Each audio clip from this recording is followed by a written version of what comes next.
आज तो आपका भाई बाल बाल बचा सांप के काटने से। आइए शुरू से बताता हूँ स्टोरी। Okay, let's go.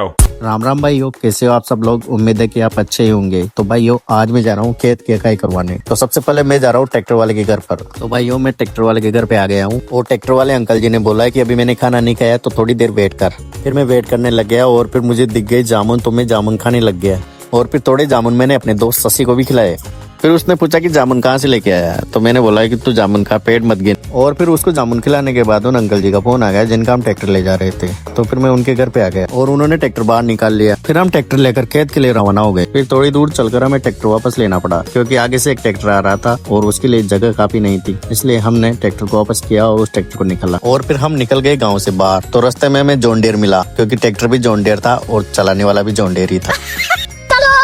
चल फिर हमें ऐसे रास्ते का सामना करना पड़ा जहाँ पर बहुत ही कीचड़ हो रहा था और फिर हमने ट्रैक्टर कीचड़ में से होकर निकाल दिया। लोग अपने खेतों में से पानी को निकाल रहे थे क्योंकि जब तक पानी नहीं निकलेगा जब तक हकाई नहीं कर सकते।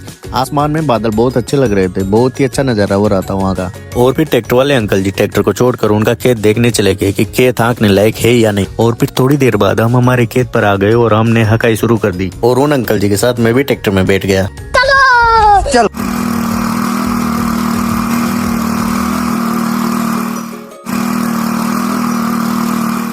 लगभग पूरे खेत की हकाई हो चुकी थी और भाइयों ये खेत हमारा नहीं है, ये हमने जोत रखा है। और फिर अंकल जी ने ट्रैक्टर खेत से बाहर निकाल लिया है और रवाना हो गए हमारे खुद के खेत को हाँकने के लिए।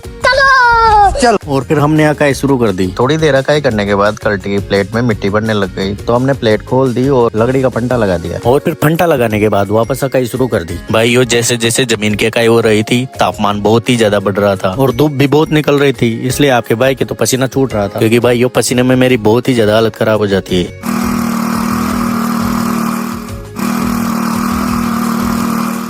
फिर थोड़ी देर बाद मेरे पापा भी खेत पर आ गए और मैं टापरे की छांव में आके बैठ गया। जैसे ही मैं टापरे में आके बैठा तो आपके भाई को सांप ने काट लिया होता क्योंकि सांप मेरे बहुत ही करीब आ गया था। देखे भाइयों इस प्रकार का सांप था और मैं यहाँ कटिया पर बैठा था। सांप की लंबाई काफी थी। फिर हमने थोड़ी देर उसका नजारा देखा और उसको उसके हाल पर छोड़ दिया और थोड़ी देर बाद वो चला गया क्योंकि भाइयों सांप बेजुबान जानवर होते हैं, इनको मारना नहीं चाहिए। और अगर आपके घर पर भी अगर सांप निकल जाए तो इनको किसी सर्प मित्र से रेस्क्यू करवा कर कहीं दूर जंगल में छुड़वा देना चाहिए। फिर थोड़ी देर बाद सांप वहाँ से निकल गया। लगभग पूरे खेतों की हकाई हो चुकी थी और मैं गांव में आने के लिए ट्रैक्टर में आके बैठ गया। फिर 180 की स्पीड में ट्रैक्टर गांव के लिए रवाना हो गया। फिर मुझे दिखा हमारे गांव का फेमस सिंगर राजू बेरवा जिसकी गाने की शूटिंग चल रही थी। हेलो भाई कोई हमको फिर हम बहुत ही खतरनाक रास्ते को पार कर गए। आप पहुंचे सीधे भैरू जी के मंदिर के पास में। फिर हम पहुंचे गाँव के पास में और हमें मिली पापा की परियां। फिर हमने गाँव के अंदर प्रवेश कर लिया और ट्रैक्टर वाले के घर के पास में आ गए। फिर मैं ट्रैक्टर से उतर गया और पैदल पैदल अपने घर के लिए रवाना हो गया। फिर मुझे मिल गए हमारे 2 सब्सक्राइबर जिनसे मिलकर मुझे बहुत ही अच्छा लगा और मैं आ गया अपने घर पर। तो भाई ये ब्लॉग को यहीं पर एंड करते हैं, मिलते हैं किसी नए ब्लॉग में। अगर मेरा ब्लॉग आपको अच्छा लगता हो लाइक कमेंट शेयर जरूर करें। धन्यवाद।